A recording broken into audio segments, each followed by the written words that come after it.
folks, this is Beth with Amistad, of course, and we're back with Amistad Minutes. Today's guest is a special guest. Everybody loves him here at Amistad. I don't know who doesn't. Is Dr. Baggerman. He is our pediatrician and our CEO. Welcome, Dr. Baggerman. Thank you for having me, Beth. So today we're going to give him a bunch of questions and just ask him about how, a few questions about himself and just learn a little bit about Dr. Baggerman. As many of you know, he will be exiting Amistad, and everybody's going to miss him.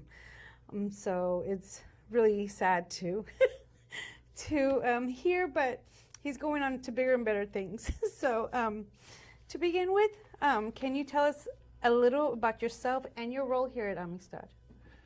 So I am pediatrician and CEO here at Amistad, and been here for just under 12 years. Wow. Really? You've been here that long? Wow. I sure have. August of 2014. And what inspired you to pursue a career in medicine in the first place? It's interesting. Never thought I would be a doctor, but back in 2004, had a very difficult car accident where we lost our first son in utero before he was born. And honestly, was that experience through that process and the different types of doctors we met, as well as when my second son was born and the different pediatricians we met. I always was trying to fill voids for where people were needed and not, but there were more services needed. And then I realized, there's maybe plenty of people that want to be doctors, but there's a high amount of value, and there's a high amount that you can do within a family and for kids. And so I decided I'll go be a doctor. So that's what drew me to it. That's awesome. That's a beautiful story. Was there a specific moment or person that influenced you, as you already discussed? So with pediatrics, why did you choose pediatrics over all the other fields? Because there's a lot of fields. There's a lot of fields, and I enjoy many of them. But I'm a kid person, right? So when I was a chemical engineer working at the chemical plant, my passions were after work. I was enjoying the engineering part, but I was Boys and Girls Club, mentoring, Sea Scouts. It was just all about kids. I've always been about kids. So when I went to medical school, to be a pediatrician. And wow. I enjoyed all these different rotations, and geriatrics, I love that. There's so much value in that. The family medicine and OB, and I enjoyed so much of it, but in the end, I'm a kid person. So pediatrics. Okay, that's wonderful. And it's amazing that you were an engineer. I've always assumed that you graduated high school and said, hey, I'm going to be a doctor. A lot of people, that's how they start. That's how they start. Yeah, I did engineering in order to teach high school, and I did that. I did years of chemical engineering, then I taught high school before, as we said, those things happened and drew me into medicine. Awesome. What was your journey like through medical school and residency? Because, they show all these shows and they can't sleep for like 36 hours. Yeah. And, they're in the ER and people are like beating them up and everything. So yeah. What is it really like? I haven't seen a lot of the shows, but enough to know my life's not that exciting. And I'm glad. Being up at night, actually, absolutely. So residency is better than it was in the aspect of just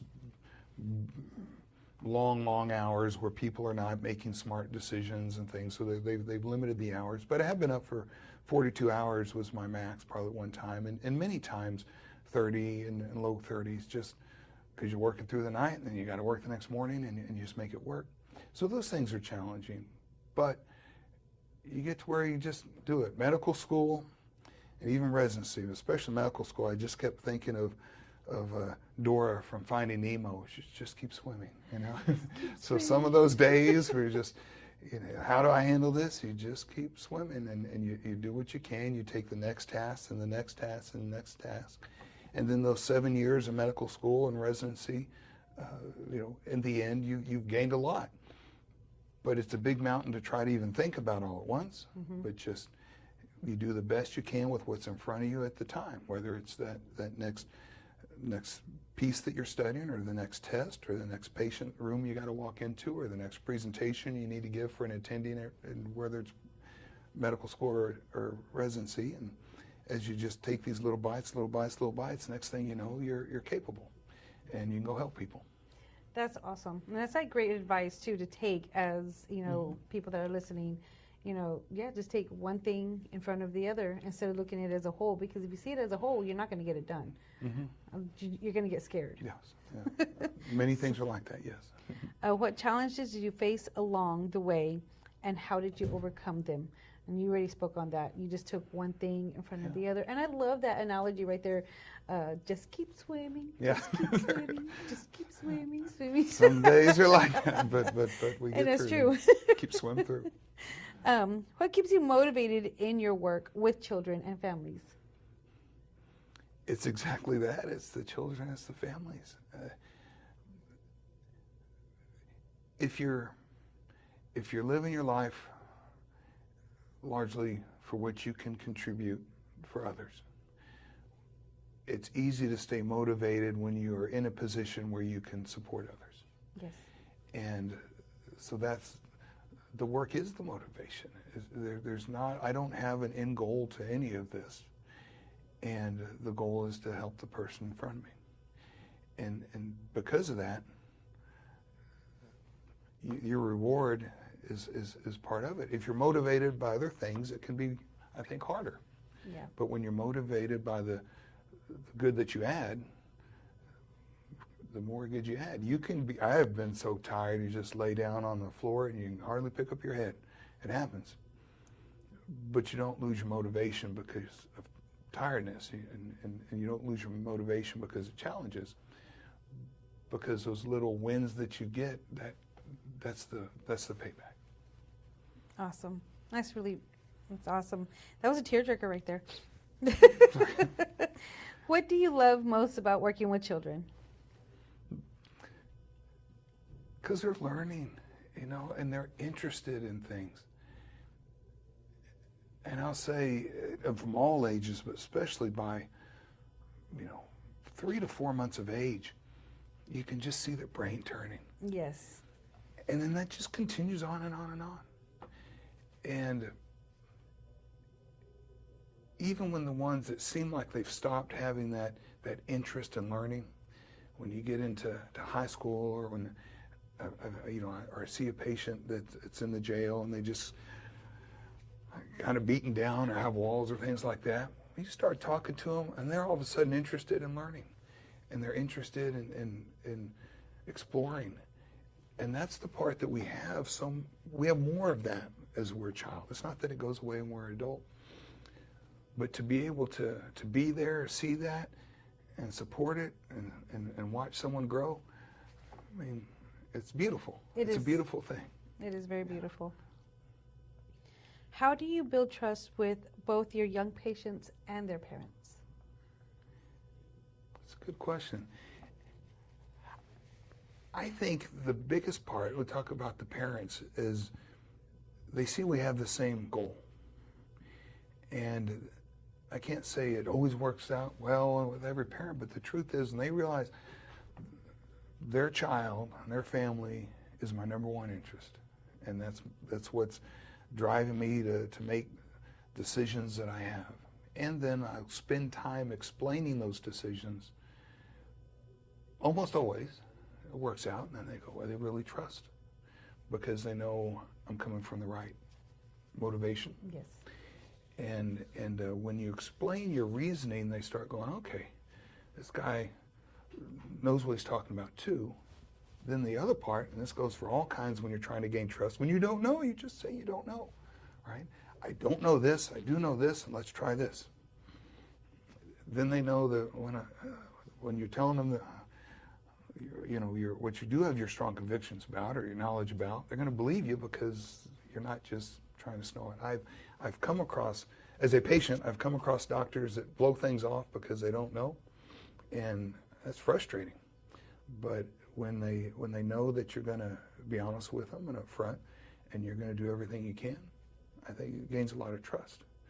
With the kids, when they know that you care about them, they'll trust you. And, Yes. and that's been pretty universal.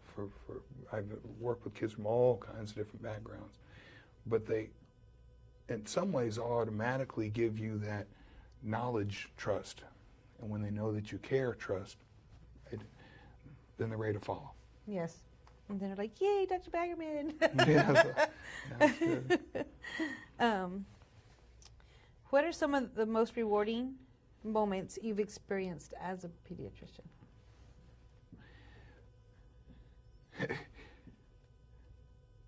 Just walking into the room for someone you've taken care of for a long time, and they're happy to see you. Or back when we were seeing our own patients in the hospital, and they're going through, they're stressed, they're meeting all these people, and you walk in, and you're that one that they trust. You've been with them for 8 years, 10 years, or longer, and they're just like, thank God you're here. And that's rewarding. It's a lot of responsibility. Yes. But it's very rewarding to go, oh, I'm glad I'm helping you. You just feel it automatically. Yes. So some of that walking in the room is where you just, when you see someone light up, it's neat. And you can't just create that. It's years worth of relationship that makes that happen. But it's so rewarding. I'll take that any day. So the next question is, what brought you to Amistad? Well, I said Amistad is the only place I could practice pediatrics, and I feel that way just because if I were to run my own practice, I'd go broke because I wouldn't turn anyone away, and wherever we get out, and all I would have is the ones that couldn't go anywhere else. Amistad is an opportunity to never have to worry about how someone pays for their health care and give everybody top-notch care. And then balance out how we manage Amistad so that we never have to worry about giving someone the best care. So did you start out just as a pediatrician here? Started off just as a pediatrician. I used to say, I love it here because I can take care of everybody and not worry about how they pay for it. Now as CEO, I have to worry about how we pay for it, right? But it's worth it. It's worth balancing all these things out so that we can take care of everybody regardless of their ability to pay. And that's the kind of place I need to work.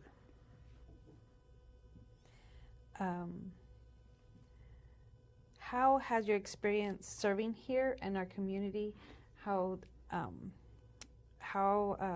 it been serving here? Like, have you been a pediatrician anywhere else? No, I came straight to Amistad. Awesome. You know, I've worked some with the hospital, but as far as outpatient pediatrics, this is my primary care home, right? And how's it been? It's been amazing. I just always have seen Amistad as this gem in the community. And to be part of the team that makes it that way Yes. is so rewarding. So I could go get a job somewhere else, and I could get some fulfillment somewhere else. But it's not going to be the depth that it here is at Amistad, because I understand what we mean to this community, because as a pediatrician, I've worked with these families who need us so bad. And we are that shining light in darkness. And it sounds very cliche, but it's so true. And getting to experience that has been amazing, and that's what it means to work here. That's that fulfillment that I work here to work here. I don't work here to get paid. I work here to serve. And you can't say that about corporate organizations. Yes, a lot, absolutely. Right? Yeah. And you do more than just pediatrics too. Here recently, you've been going to the churches, and you see the homeless, and it's been wonderful doing that too. that kind of hit home to me as family that, that's been in that, you give them the opportunity to be human, to be like, hey, this doctor will actually see me. So you've actually been out there, because when, I don't know how the other world sees them, but they're human. They're just like us, and they need to be treated. We're all human. Yes. And we all need that treatment. And then our situation doesn't change what we, it may change some of the things we need, but that we need care. We all need care. Yes. We all need to be cared for. So I'm glad you mentioned that, because I've also been blessed being at Amistad to be able to touch people in their lives that I wouldn't be able to do otherwise. Because this is not just a normal practice. We are a community outreach organization, and yeah, it's beautiful. And it's been wonderful watching you do that too, and working with you as well. Well, thank you. Can you share any memorable experiences you've had with patients, families, and their families? I'll be general here,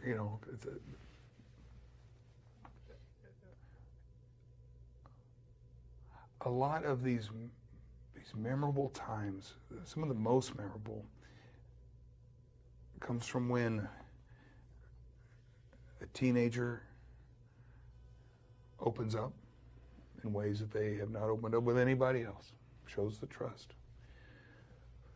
But then you're able to work with them to get the support that they need to deal with whatever challenging issue this is, with their families, with their school, with other support systems, because they were holding something in that was tearing them up. And that's been amazing. And then whenever they come back after that, right, you're that part of their life that was important. And so, without sharing specific instances, but there's been abuse opened up to me that's years old, and of all types, and to be able to help that person navigate through that healing, it really changes the rest of their life, and it also takes care of things that need to be taken care of. So it's again, being a pediatrician means you can be an important part of a family's life and the individuals in that family's life, and so that's probably the most meaningful experience, is that, and many others like it, that I've enjoyed. Next thing is, what are some of the biggest health concerns you see affecting the kids nowadays? Kind of two, the physical health and mental health, not separate, but I'll talk about it a little bit separately here. Physical health-wise, activity, Yes. right? Activity, and it's we talk about food, nutrition, very important, but just being active and how that affects how the body feels and how the mind functions, so important. So I always encourage kids to be physically active and something enjoyable, especially if it's outside. If we can get more of that, a lot of things will improve. In addition to the other part, which I mentioned about the mental health, but it's not, and that supports that. The biggest thing I would love for kids to have more of is involvement in community. And community for a child isn't just, it's like these circles, right? So there's this family, how they interact with their family, how they interact with their friends, how they interact with large organizations, and this is where they are part of something that's bigger than them. And a lot of kids are missing that now. Yes. I always ask, by the time a kid's 5 years old or so, what do you do to help out at home? So if you're not part of that family, it's hard. Families that eat together, work together, play together, the children grow up strong. And so one of the, I hate to get on my social media or screen soapbox here, but these things that isolate kids, that they're not face-to-face and doing things, especially active things with other people, is one of our biggest health problems. And so I always try to promote that whenever I can. Absolutely. I absolutely agree with that, because they just stay so, like you said, isolated, and when they come out into the world to do something, they become overwhelmed. They're like, wait, there's a lot going on here. So, oh, I threw my paper over there. What advice would you give to parents to help keep their children healthy? Be involved. Take them fishing. Take them fishing. One of my favorite. I can't find this poster. I saw it. Can't find it to buy it. And it's got a kid walking off to go fishing. So you mentioned fishing. It says, "Take your kids fishing." No one takes pictures of their kids playing video games, right? So this is. But anyway, but be involved. Know what's going on with your child, and realize it's your responsibility. Yes. So this is not anyone else's responsibility. I can walk in somewhere and say, my child's struggling, I want to help them, I need help helping them. But it's still my responsibility for my child. If my child is doing things I don't want them to do, it's no one else's responsibility but mine to set those rules and enforce those rules. And if parents are involved, you know how their grades are going, you know where they're at, you know what they're doing, and this changes. The level of degrees of freedom of a child changes throughout their childhood, right? Of course. But handing off to, I can't believe they're doing that, you know, till they're out of the house, you take responsibility for that in a positive parenting fashion, but so that you are involved. They need you. Even the teenagers that don't want you know they need you, and you're still their security. So take that role on with pride and enthusiasm, and that's, again, a very general statement, but it encompasses all the different things. And when children start to have struggles and falter, which is going to happen, they do much better when they have that involved support from the parent. For young people who may want to become doctors one day, what advice do you give them? Be curious. Stay curious. Involve yourself with everything. Being a doctor is not about just knowing the body, right? That's the easy part. Being a doctor is about being able to help people through their healthcare journey, right? And if you are curious about all of life and you're exploring all kinds of life, then you're going to be a much better doctor, because then you can, guess what? Healthcare doesn't happen just in the clinic. You need to be able to understand people's jobs and society and influences and stressors and all these kinds of things. And that's not all learned in medical school. So preparation for medical school is not just the biology, right? Preparation for medical school is being a well-rounded person, and you do that by being interested in things and by trying things. And as you do that, you can be a stronger physician. That's good advice. What do you enjoy doing outside of work, other than riding your motorcycle? Riding the motorcycle, that's a good one. Yeah, enjoy that. Enjoy sailing, so I get to take kids sailing a couple of times a week, and that's one of my biggest things. I do lots of remodeling. I haven't poured a foundation myself, but I have poured a driveway myself, and the rest of the house that goes with it. And I enjoy that. It's a nice mind break. And physical work, I've always been a big fan of, and you always feel better after you do it. So I was paid for cutting grass a few years ago while I was a doctor, right? So I just get out there and do it. I enjoy those things. And it's rewarding also to see, like, I laid that driveway. Look at how good it looks. Yeah, I'm impressive. A little biased, best in the neighborhood, in my opinion. So. What message would you like to share with the Amistad community? Yeah, appreciate what you're doing. and this is not just within Amistad community, but specifically Amistad community, having been in it, and watching it grow. When I came in, we would have all staff meetings and we could fit in a small room, right? And there are 4 of us providers, right? I was not the 4th provider of Amistad, but there are 4 of us when I joined. And so to see what we do in the community and all the things over the years that Amistad has meant for so many people, appreciate that.